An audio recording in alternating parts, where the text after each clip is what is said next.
front of me is OPPO F21 Pro 5G, and today I would like to show you how you can connect it to printer. You need to start by going into devices settings. After that, click on connection and sharing.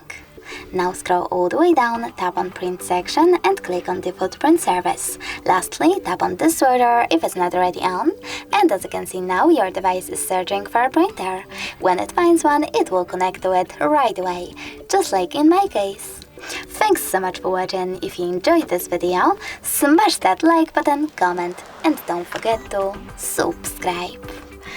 Bye!